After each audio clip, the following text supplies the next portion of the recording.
Hello, today I'm going to teach you how to make banku at home. Banku is a fermented corn and cassava swallow we use to eat a variety of soups and sauces in Ghana. All you need are 2 ingredients and some patience. Let's get cooking.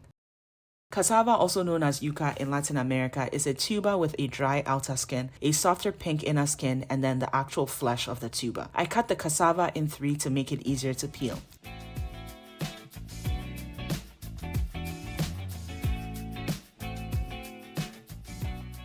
To peel, I cut through the dry outer skin and the pink inner skin. This will allow the skin to come off easily. You can use your hands, but I'm using a knife to make it go faster. You can purchase yuca at most grocery stores, but if not, you can find them in Latin American, Asian, or African stores.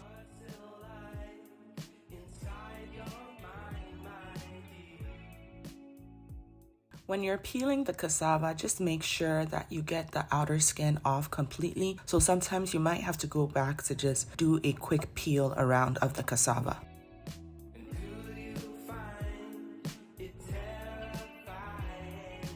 Banku is actually a dish from the Ga people in Ghana. Some erroneously think it's an Ewe dish. Yes, the Ewes have something similar called amok plant, but it is made in a slightly different way. Once I peeled the yuca, I removed the core with a knife like I would for an apple or potato and then cut into halves. I washed the cassava very well and I placed in a bowl with a lot of filtered water. This will sit at room temperature for about 5 days. I know some people may not choose to ferment the cassava, but it doesn't really make much of a difference. I think it adds to the flavor, so I ferment it. The second ingredient is cornmeal. Cornmeal, not corn flour. Corn flour is nixtamalized, which changes its properties completely. I prefer the cornmeal made in Ghana as it is finer, but Indian head white cornmeal is more available to the average North American and it is a little coarser. And please do not use yellow cornmeal used for cornbread. For the corn, all you will need to do is add enough water to hydrate all the corn dough, but not too watery. I used about 3 cups of cornmeal and 2.5 cups of water. The more the corn is saturated, the less mold actually grows on it.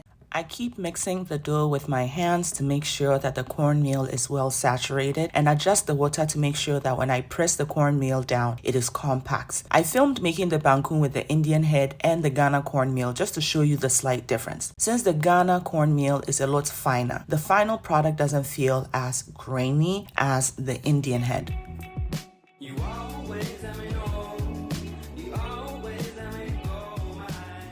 This will ferment at room temperature for about 5 days. I suggest keeping it in a cool, dry place. Yes, mold will grow on top of it, but please do not be overly concerned.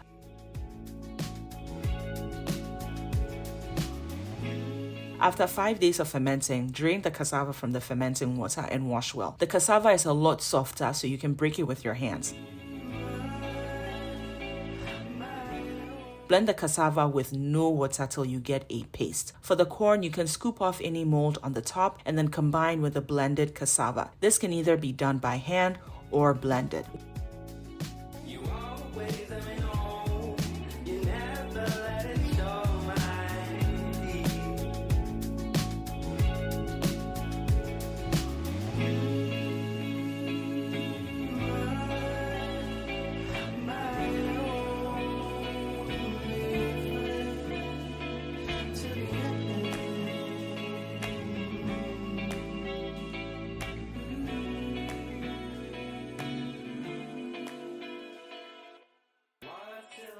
Once mixed, the amount of mixture you have should make about 4 servings of banku. I usually portion most of it into the freezer and then cook 1 portion. I pour the dough into a Ziploc bag and then freeze them flat. This will last in the freezer for up to 6 months.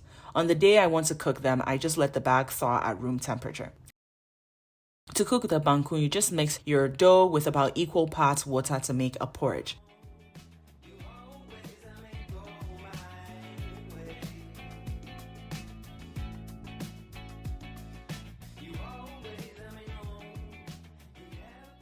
For 1 cup of banku mixture, I added about half a teaspoon of salt. Transfer the porridge to the stove at medium heat and then continue to mix with a wooden spoon, specifically the end of a wooden spoon till it starts to thicken.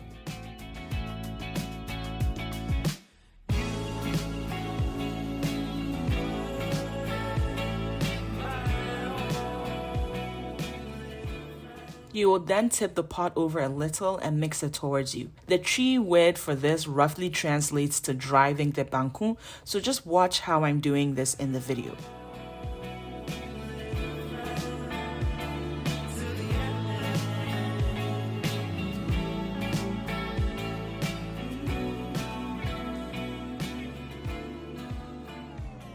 You will do this for a few minutes till all the lumps are out and it is combined and soft. Then you will turn the heat to medium-low, poke some holes in the banku and add about a 1/4 cup of water. Cover the pot and let it cook for about 10 minutes. If you are doubling or tripling the portion I'm using, please let it cook for more than 10 minutes. 13 to 15 minutes should be fine. Remove the cover and repeat the same driving process. You will notice that the texture has changed. It is more translucent and less grainy.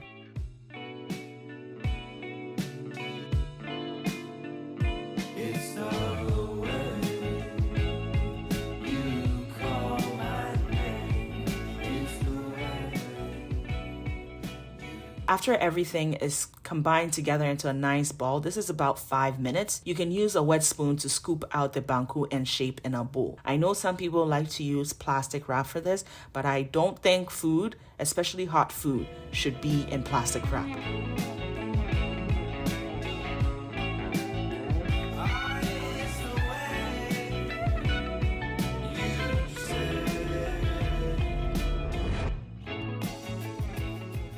That's pretty much it. You can serve this recipe with ademedechi, okra soup, or even pepper. I will leave a link to some of these recipes in the caption below. Please make sure to give this video a thumbs up, subscribe to my channel for more vegan-friendly West African dishes, and I will see you in my next video. Bye!